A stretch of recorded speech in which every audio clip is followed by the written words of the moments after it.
Quem é este povo?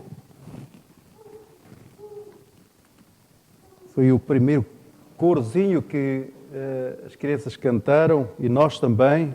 Quem é este povo? Que povo é este? Este é o povo que vai morar nos céus.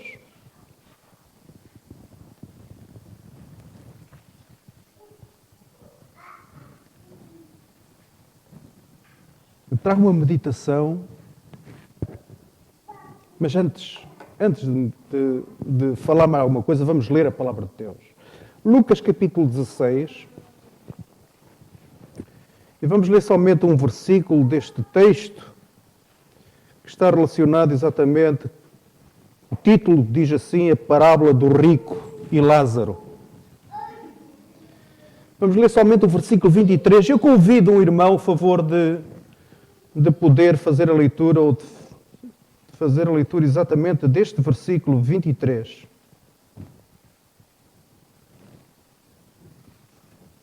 Lucas 16, 23.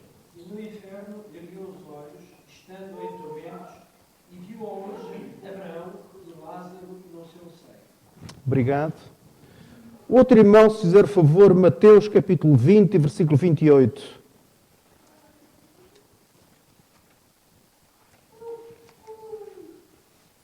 Mateus capítulo 10 e versículo 28.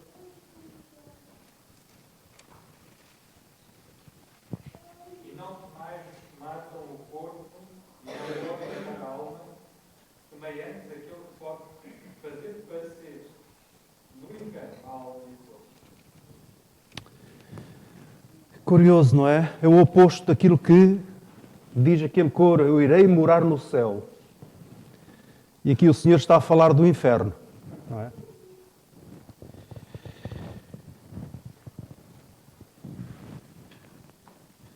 Eu trago... Não dá? Se fizer favor. Eu trago uma reflexão para todos nós. É mesmo uma reflexão. O que é que esta palavra significa? Por vezes necessitamos de ir ao dicionário para conhecer melhor o significado de determinadas palavras que nós usamos. E eu falo por mim, muitas vezes não sei verdadeiramente o significado dessa mesma palavra. E então, reflexão.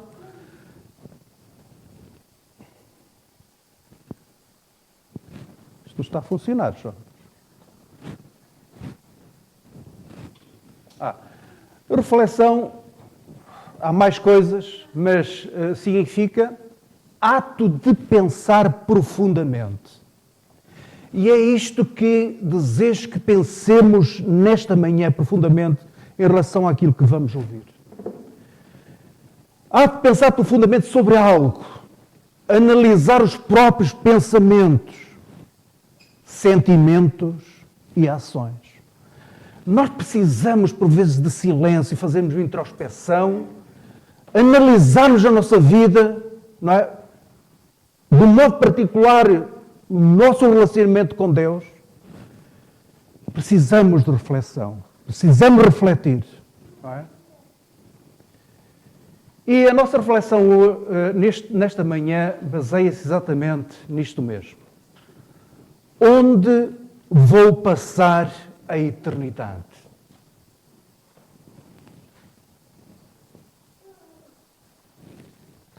Eu não estou a perguntar se és religioso ou não, se vens à igreja ou não. A pergunta que está aqui é esta: onde vou passar a eternidade?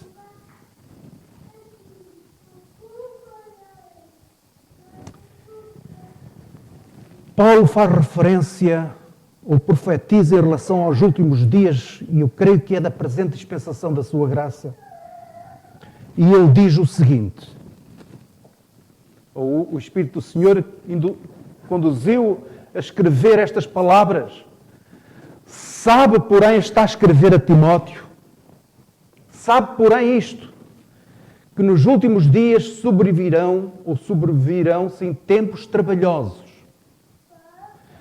Pessoas, notem, tendo aparência de piedade, entre outras coisas, há pessoas nestes últimos tempos, nestes últimos dias, pessoas que aparentam piedade, mas negam a eficácia dela.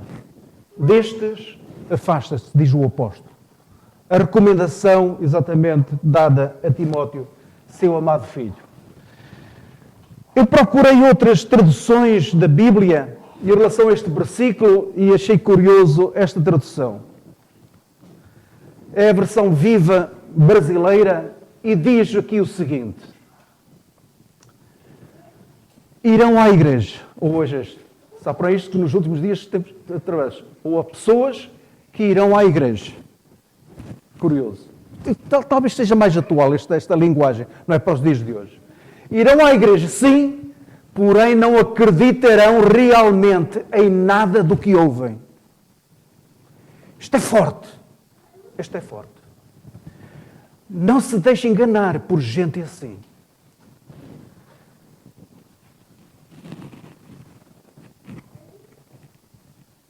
Eu, quando li isto, eu primeiro fiz uma introspecção, não é? Primeiro, a minha meditação não é para transmitir aos outros. A minha meditação para mim, primeiro é para mim. É para mim. Isto também me leva a refletir, ou levou a refletir. Posso ir à igreja, até posso fazer coisas no seio da igreja. Não é? Mas se calhar estou a fazer coisas em vão. Se eu estiver na condição de morto, e é aquilo que o pecador está morto, não é? Que me diz, morto em delitos e pecados. E um morto não pode louvar a Deus. Um morto não pode adorar a Deus. Irão à igreja, sim, porém não acreditarão realmente em nada do que ouvem. E outro texto diz ali, ainda mesmo, Timóteo diz ali, todavia haverá pessoas com aparência de piedade. Pessoas que irão à igreja, porém não acreditarão, não é? Nada daquilo. Mas diz o Espírito de Deus, todavia, o fundamento de Deus fica firme. Tendo este selo, o Senhor conhece os que são seus. Não sou eu que conheço. Não sou eu que conheço. O Senhor conhece os que são seus. E então temos aqui uma recomendação e que nos poderá também levar a pensar que determinada pessoa é do Senhor, não é? Qualquer que profere o nome de Cristo, aparte-se da iniquidade. Isto vem num contexto, está ali a falar de pessoas iníquas. No fundo, é neste contexto que ele diz, aparte-se dessas pessoas iníquas e da iniquidade que, de facto, se faz sentir nesses mesmos dias.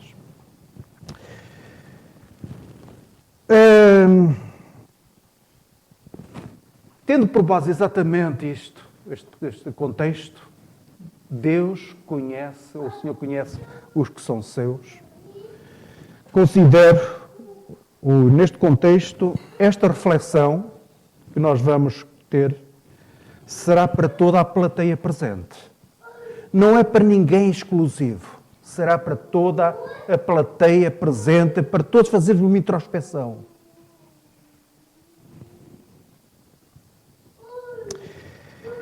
Eu não sei se ainda consta no livro das vossas memórias o nosso amado irmão Agostinho Soares. Lembram-se dele? Eu lembro-me muito deste querido irmão. Aliás, nós temos aqui testemunhos, livros. Não é? E ele, quando visitava esta igreja, depois de expor os seus novos livros, se bem se recordam, ele sempre dizia, depois no final de expor esses mesmos livros, agora vamos falar do livro dos livros. E os seus olhos brilhavam. Havia um brilho nos seus olhos. Para ele, a Bíblia estava acima dos seus livros. E de todos os demais livros multifuncionais. Eu não vou aqui classificar esses livros, não interessa perder tempo. Mas todos os demais livros. A Bíblia para ele era um livro de excelência.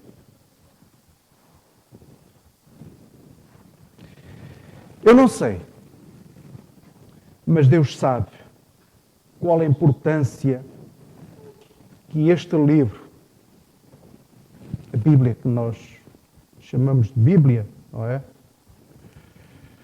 Já a dobrei toda. Ó Jónatas, tenho depois de passar a ferro. Eu não sei, pois, como te dizia, não sei qual é a importância deste livro, ou o que este livro tem para cada um de vós. Não sei. E se levam a sério ou não o seu conteúdo. Isto também é algo que está entre Deus e vocês. Eu não sei. Eu não sei. Como tem sido dito, e eu volto a repetir, a Bíblia não é um livro qualquer. Não podemos assemelhar este livro aos demais livros. A Bíblia é uma pequena biblioteca. Ela é composta por 66 livros, como nós sabemos, não é?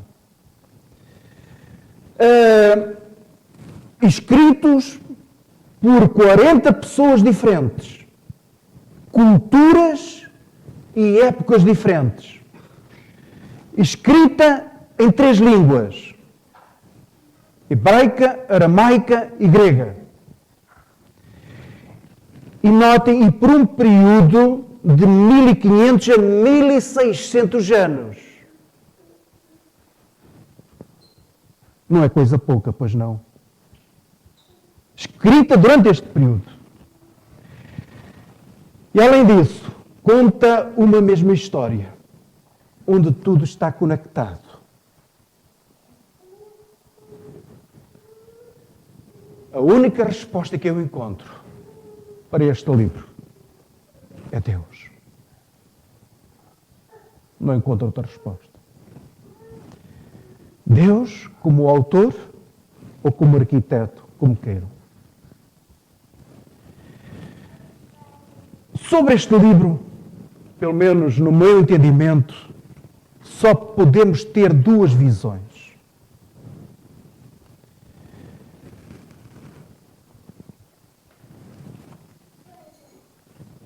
Uma delas é, ou este livro é falso,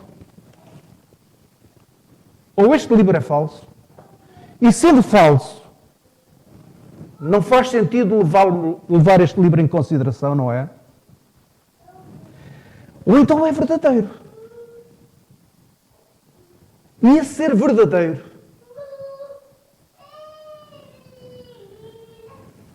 nós devemos levar não somente este livro, mas o seu conteúdo a sério. E eu direi, muito a sério. Muito a sério.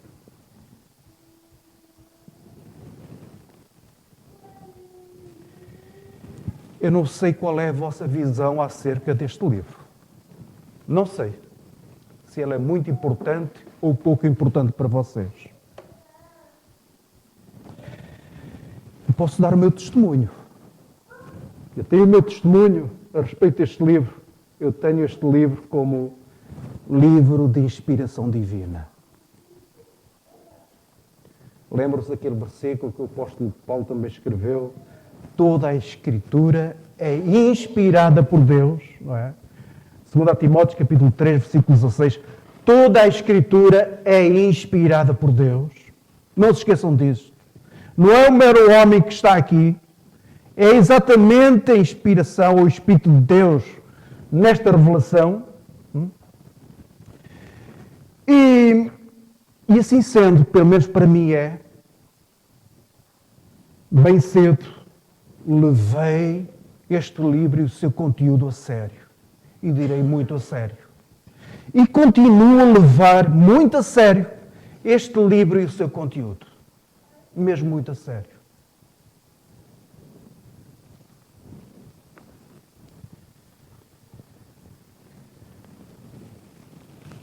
Espero estar presente ou estar perante uma plateia que leve também muito a sério as palavras ou a revelação deste livro.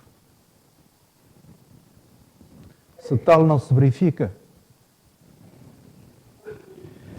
esta mensagem que vos trago nesta manhã não passará de mais uma mensagem. assomaram um número determinado de mensagens que tenham sido pregadas e vocês tenham ouvido essas mesmas mensagens. Mas, como costuma dizer, essa mensagem entrou por um ouvido e saiu pelo outro ouvido. Não ficou retido no coração. E eu receio que aconteça isto nesta manhã. Eu oro a Deus para que tal não aconteça. E vamos mesmo orar. Pai, és tu que operas todas as coisas. És tu que abres portas, mas também és tu que fechas portas. Pai, nesta hora, Senhor, que a tua palavra não encontre portas fechadas. Que a tua palavra fale a cada coração aqui presente. Que a tua palavra, Senhor, nos leve a um temor santo a ti. A um temor reverente. Um temor à tua palavra. Permitido assim que a mesma faça todo o sentido nas nossas vidas. Te rogamos no nome de Senhor Jesus.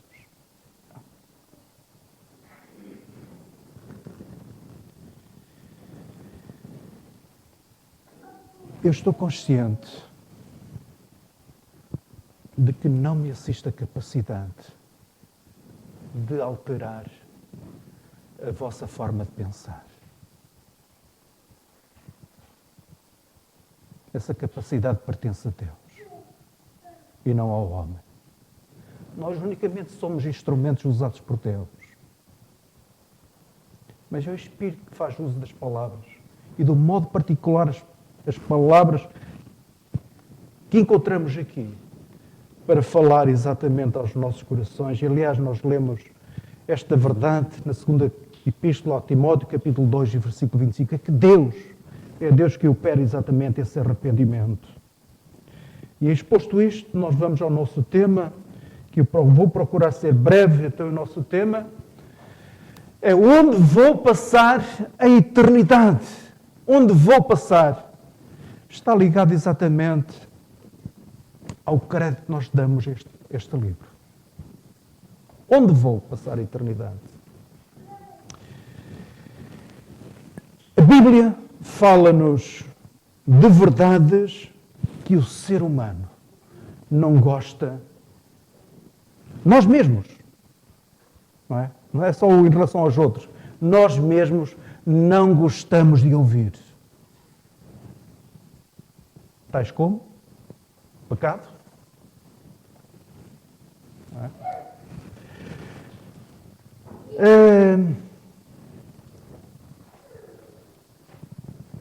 Mais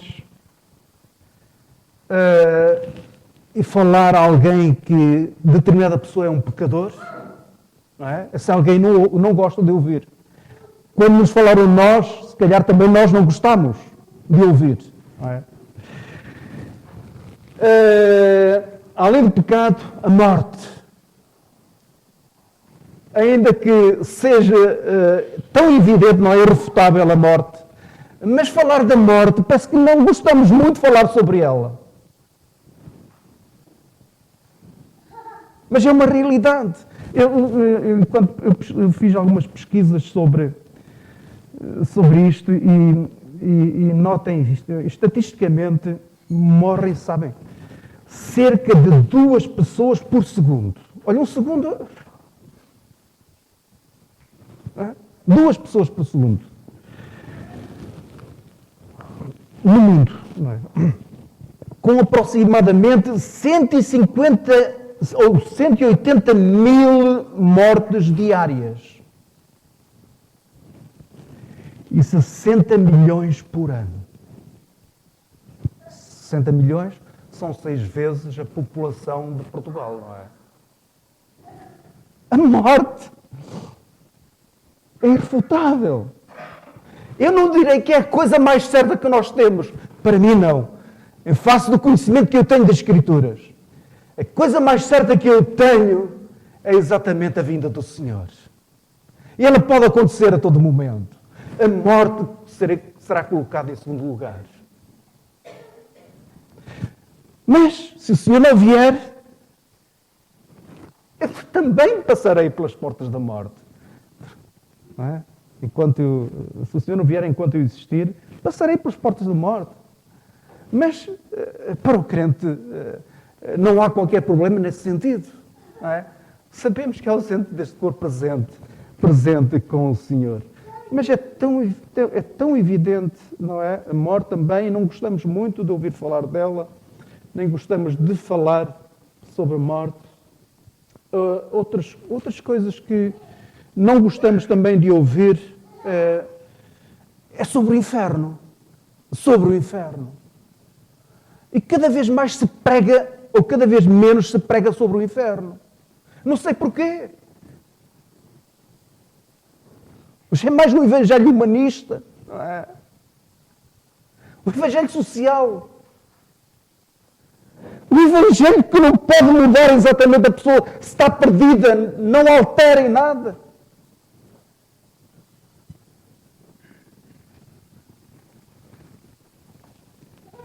Mas o inferno é bíblico. Como é bíblico também o lago do fogo. E Apocalipse exatamente fala-nos sobre, eu penso que tenho aqui esse versículo, diz ali, depois leiam o contexto onde está inserido exatamente estes versículos.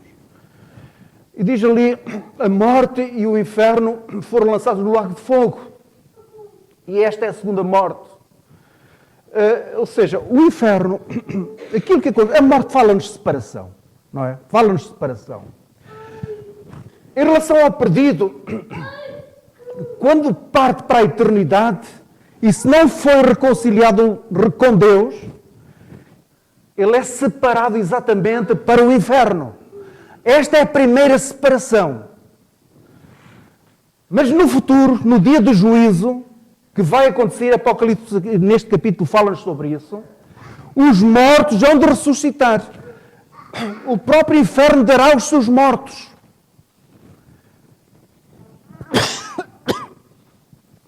E comparecerão perante o juízo divino. E aqueles que não foram achados no livro da vida e que fazem parte, os seus não fazem parte dos livros, notem, eu quando meditava sobre isto, fui levado a pensar sobre os salvos. Já repararam este detalhe? Em relação aos salvos é visto um livro. Em relação aos perdidos, são livros. Livros se abrem. E isto é significativo, pelo menos para mim. Pode significar, de facto, o número dos salvos é muito inferior ao número dos perdidos. Para os perdidos é preciso livros. Para os salvos é um livro só. E se pensarmos exatamente naquele tempo, no período antediluviano, vejam, eu não sei quantos milhões de pessoas haveriam, mas uma só pessoa era temente a Deus. É incrível. É verdade que Apocalipse fala-nos de milhões de pessoas incontáveis, vestidas com vestes brancas, e João pergunta ao anjo, quem são estes? E é bem claro ali aquela passagem, olha, estes são os que vieram da grande tribulação.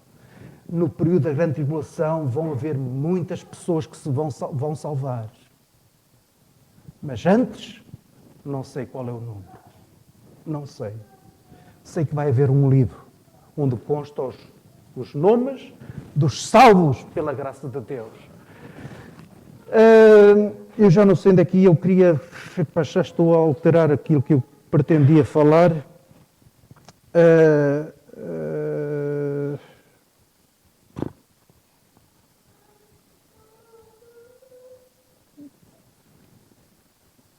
É isso, sobre o Lago de Fogo que estávamos a falar.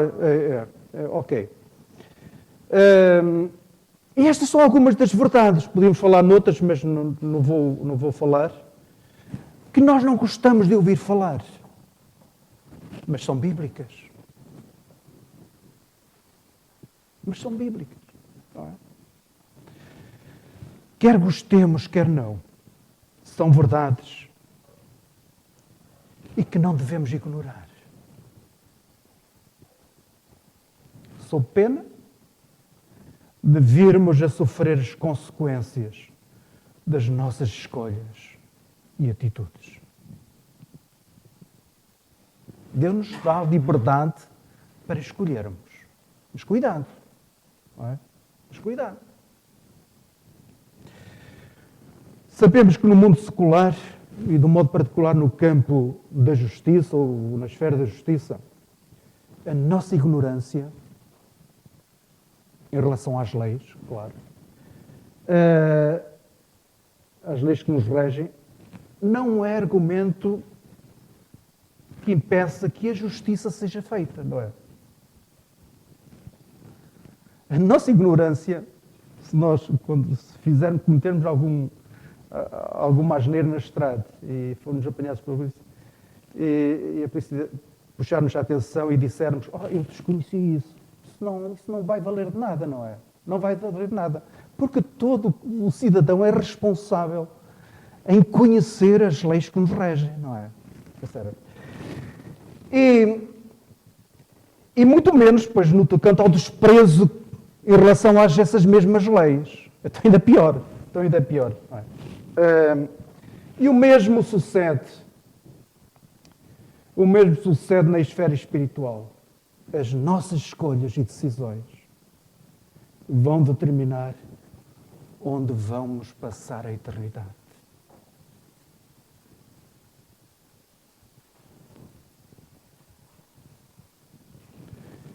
E a Bíblia só considera 2 lugares.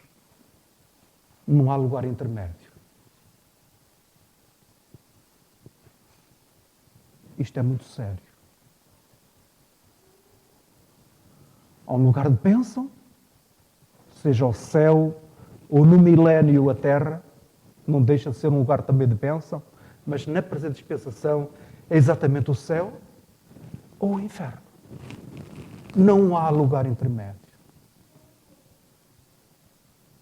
Ou vamos passar a eternidade no céu, ou vamos passar a eternidade no inferno.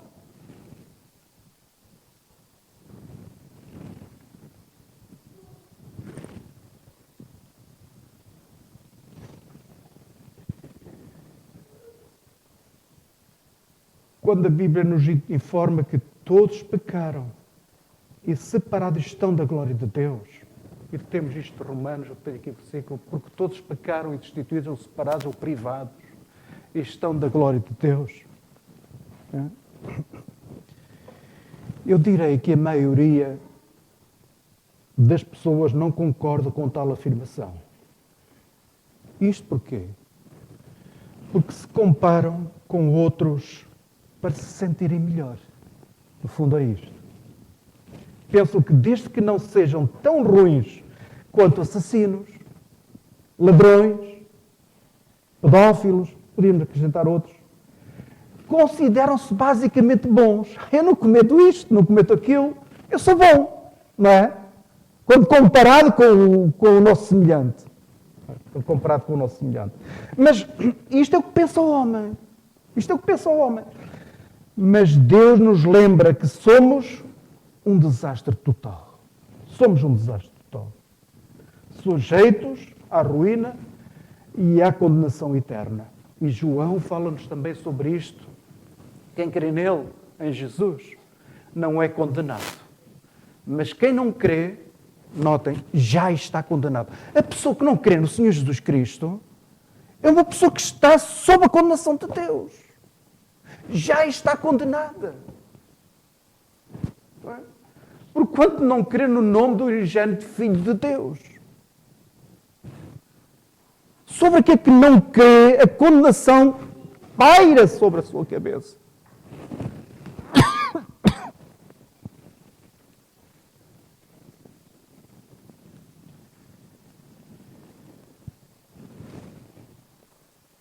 Nós lemos um versículo em Lucas, capítulo 16, versículo 23. O texto é mais longo, vai de 19 a 31. E como já adiantei, fala daquele episódio, o Senhor narra a história, aliás, uma história narrada pelo próprio Senhor Jesus Cristo, e fala sobre dois homens que tiveram destinos diferentes. E os destinos diferentes após a morte. Depois leiam esse texto em casa, se tiverem favor, e se assim entenderem. Eu não vou discutir se essa história é real ou não. Não vou entrar por aí. Importa, sim, tirarmos as lições que nos levem a um verdadeiro arrependimento. E um arrependimento genuíno. E quando eu falo de arrependimento, tem a ver com o sentido de pesar pela nossa miséria. É sabermos que estamos no fundo do poço.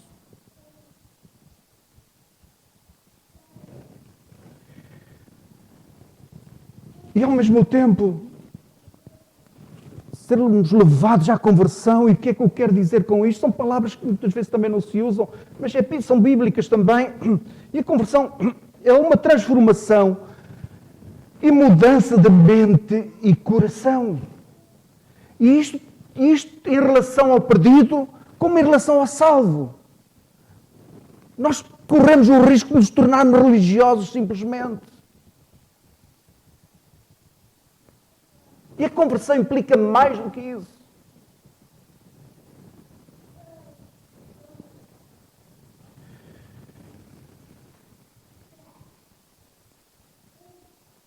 Como é que Deus olha para as igrejas da atualidade? Como é que Ele olha? As igrejas locais, claro. Se calhar, olha com o mesmo sentimento que olhou para a igreja de Sardes. Ainda na quinta-feira falei sobre este detalhe. E o que é que o Espírito diz ali àquela igreja? Diz ali aquele texto: conheço as tuas obras, que tens nome de que vives e estás morto. E estás morto. Isto deve-nos levar a refletir. Estou verdadeiramente vivo? Estou verdadeiramente salvo? Ou estou morto ainda? Ou sou um mero religioso?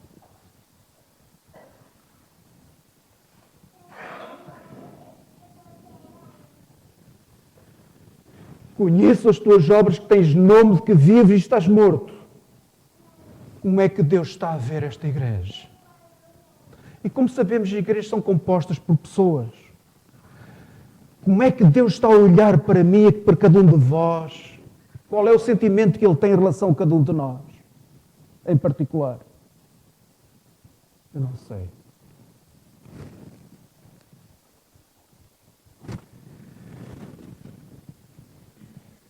Isto deve-nos levar a pausas para meditarmos, não é? Para refletirmos.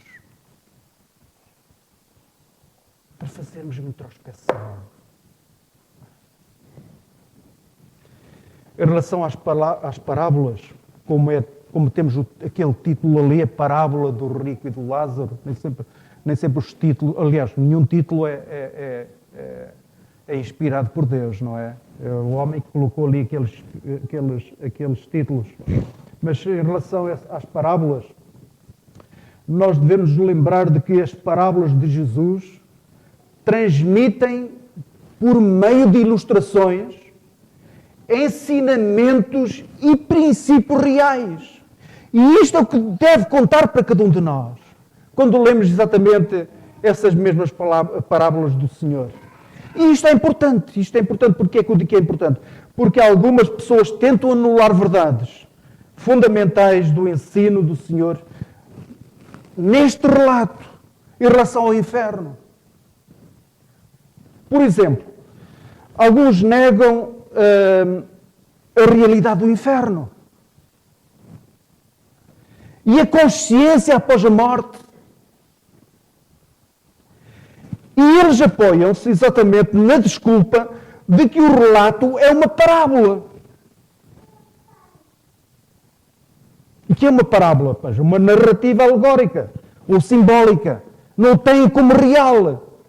E porque é uma parábola para eles, o inferno também não deixa de ser alegórico, não é?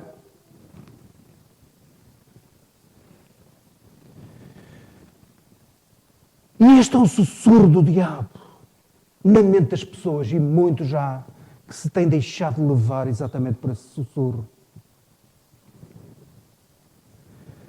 A narrativa deixa, pois, muito claro, ali naquela narrativa, que os que partiram, os que já partiram, pois, estão plenamente conscientes. O texto, vejam o texto, penso que tenho aqui este versículo, voltemos a isto. E no inferno, ergueu os olhos. Isto foi o rico. Aqui vou-vos explicar um pouco o que significa o rico e Lázaro. Mas, e no inferno ergueu os olhos, e estando em tormentos. O morto não sente. O morto não vê. Ele olhou, ergueu os olhos e viu que e sabia perfeitamente que estava em tormentos. Ele sentia, não é? E viu ao longe Abraão e a Lázaro no seu seio. Não estava a dormir, indiferente àquilo que estava a passar. Ele ergueu os olhos estando em tormentos. Em tormentos.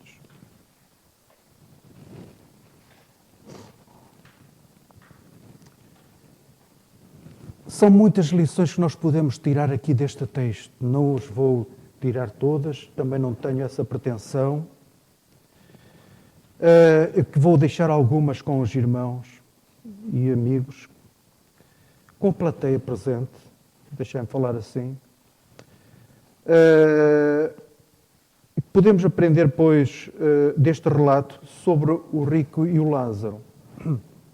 Eu vou deixar apenas 2 lições. Então, primeiro, sobre o rico, o porquê de estar ali identificado pelo Senhor um rico.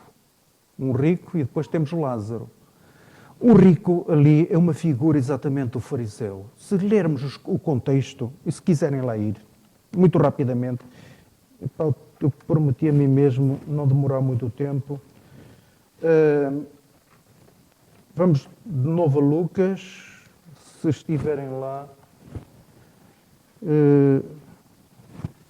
Capítulo 16, está ali a coisa. Voltamos lá. Estou a dizer que o rico é uma referência exatamente aos fariseus. O versículo 14 deste mesmo texto, nós lemos o seguinte, o capítulo 16, lemos ali, e os fariseus, que o contexto são os fariseus, que eram avarentos, ouviram todas estas coisas e zombavam dele. E depois é neste contexto que o Senhor fala, esta parábola apresenta exatamente esta narrativa sobre o rico, uma referência exatamente aos fariseus, que eram avarentos, que depositavam a sua confiança nas riquezas. E por outro lado apresenta e identifica a pessoa chamada Lázaro. E porquê? Não é? O que é que significa a palavra Lázaro, este nome? Significa Deus é o meu socorro. Deus é o meu socorro. Não é curioso? Deus é o meu socorro. E Lázaro é uma referência exatamente àqueles que obtiveram socorro da parte de Deus. Foram socorridos por Deus. Foram salvos por Deus.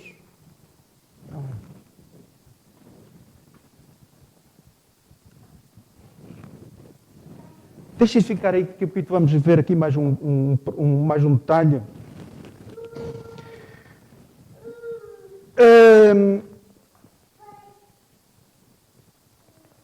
Estava a falar sobre as lições, várias lições que podemos aprender deste texto. Eu deixo 2 com os irmãos. E uma delas é esta. Após a morte, nada mais poderá ser feito. Isto no quanto à salvação.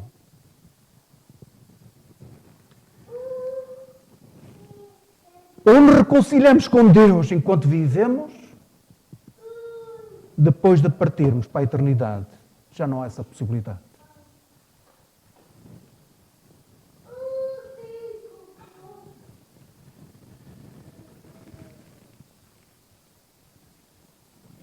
Se partisses hoje para a eternidade,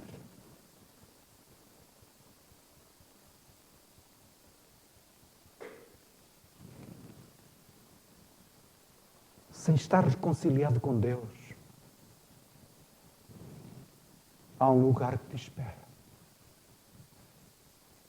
E digo isso com dor de coração. O lugar que espera é exatamente o inferno real. Não aqueles fogos que muitas vezes vemos e ouvimos as pessoas dizerem que grande inferno, não é? Mas esse não é o inferno real. O inferno real é aquele que nos aguarda, ou aquele que aguarda a pessoa que não se reconciliou com Deus enquanto viveu sobre a terra. Esse é que é o inferno real.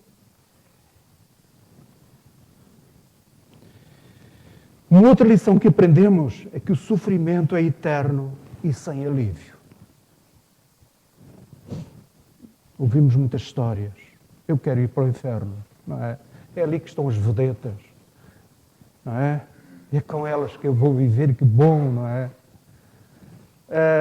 Que tristeza. Isto entristece-me tanto quando ouço isto. A ausência de temor a Deus. É aquilo que ele diz, não é? Já viram quando as pessoas partirem para a eternidade com este pensamento e querer assim, e se depararem com a realidade dos factos? Há de ser terrível mesmo. Terrorizante mesmo. Eu deparar-me com algo que sempre neguei. Deus não existe, não é como nos dizem. O inferno não existe. E depois partimos e deparamos com a realidade.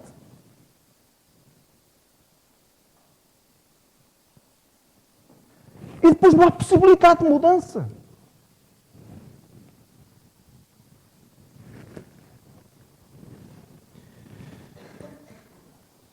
Posto isto, poderá levantar a questão. Então, o que fazer para que não seja lançado no inferno? O que fazer? Sim. Deus mostra-nos estas realidades, mas mostra-nos também a forma de não irmos para este lugar.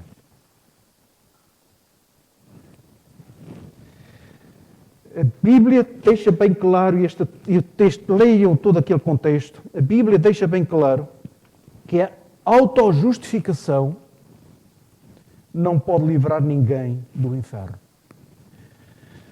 Ou seja, eu não posso justificar a mim mesmo. Nenhum de vós se pode justificar a vós mesmos. Eu não posso justificar a ninguém.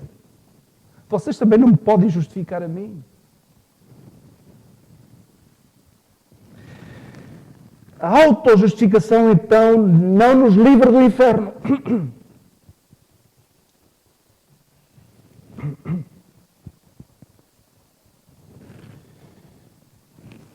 Esta narrativa, como já disse, foi direcionada exatamente aos fariseus.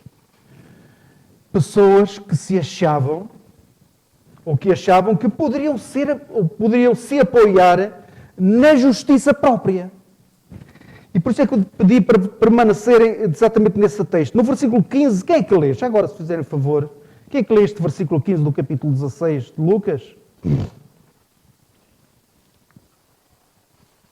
Versículo 15. E diz: vós sois os que vos justificais a vós mesmos diante dos homens. Mas Deus conhece o vosso coração, porque o que entre os homens é levado perante Deus é tudo. Obrigado. E disse-lhes, ainda naquele contexto, os fariseus tinham a sua confiança exatamente das riquezas, e disse-lhes, vós sois, e além disso, vós sois os que vos justificais a vós mesmos. É incrível, não é? E eles próprios revelavam aquela aparência de piedade. Eles iam para as ruas, não é? E depois se punham a orar para que todos para que todos vissem que eram muito piedosos. E olhem a descrição, olhem o olhar de Deus em relação a estas pessoas, não é? Olhem em relação a estas pessoas. Porque é o seguinte, ninguém se pode justificar a si mesmo. E se não nos podemos justificar a nós mesmos, quem nos poderá justificar, não é? É lógico esta questão que podemos também levantar. Eu levantei-a e vou procurar responder. Então, quem nos poderá justificar? Quem nos poderá justificar? Quem que lê Romanos 8,13? Eu não passei para aqui. Romanos 8,13. Epá, precisamos folhear a palavra de Deus. E eu gosto muito que a palavra de Deus fale. E que seja ela a falar. Romanos 8,13. Agradeço que o irmão leia esse versículo. Porque se viverdes segundo a carne, morareis, mas se pelo Espírito mortificardes as obras do corpo, vivereis. Então se calhar fiz mal. Ou transcrevi mal o versículo. Versículo 13. Foi esse que... então não é esse versículo.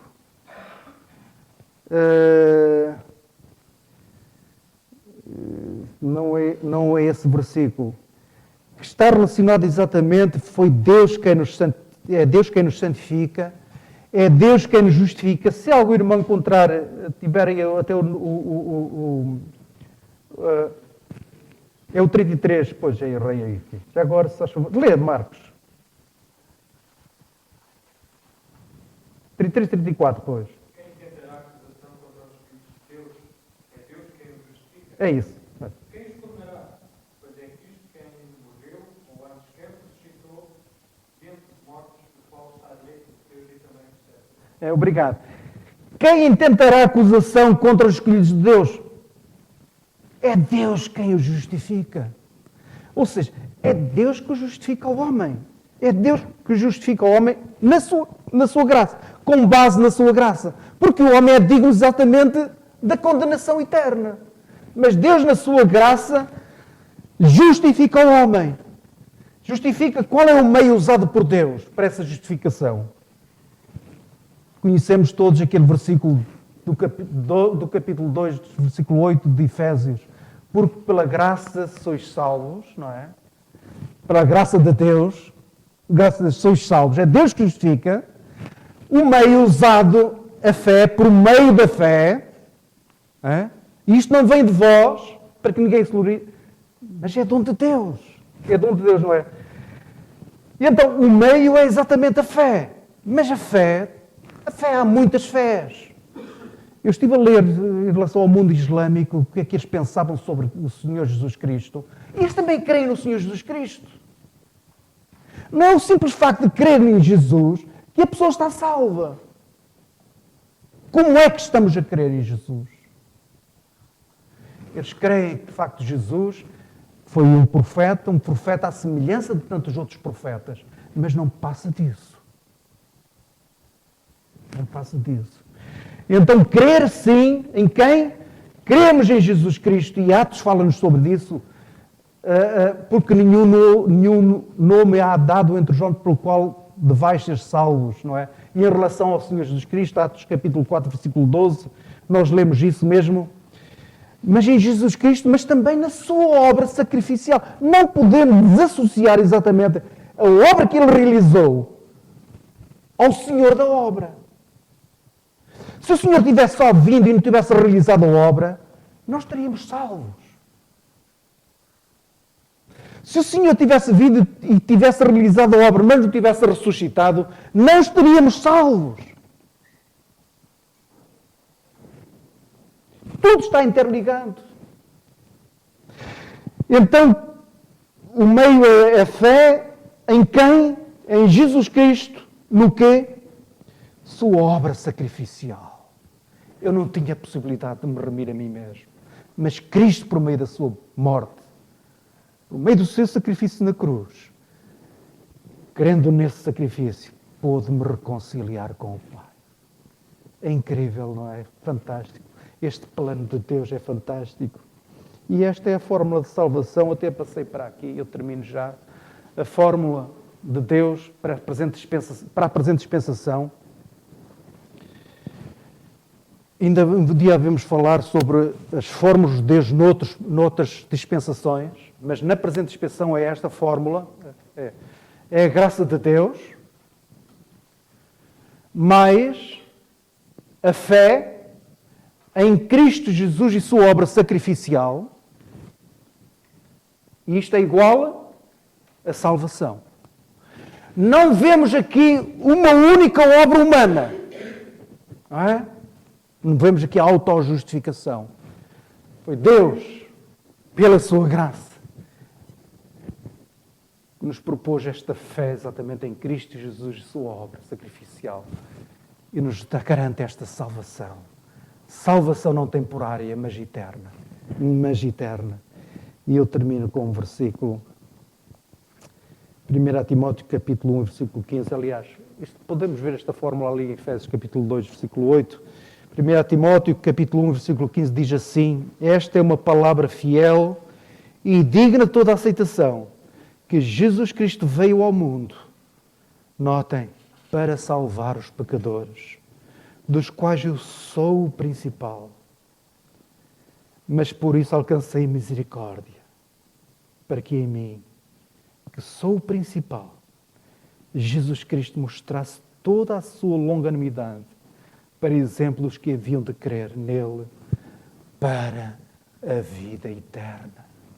Para a vida eterna. Para aqueles que já são do Senhor e estão nele, não é? Membros do seu corpo. Consolam-se com estas palavras, crer nele para a vida eterna. E nós podemos associar este versículo a outros, nomeadamente aquele que encontramos em Romanos, agora para os que estão em Cristo. Jesus, quem é que conclui? Nenhuma condenação há. Aquela condenação que paira sobre a humanidade, enquanto vive nos seus pecados, não é? Deixa de pairar sobre aquele que crê. Agora para aquele que está em Cristo. Nenhuma condenação. Isto não me consola. Que o Senhor a todos abençoe.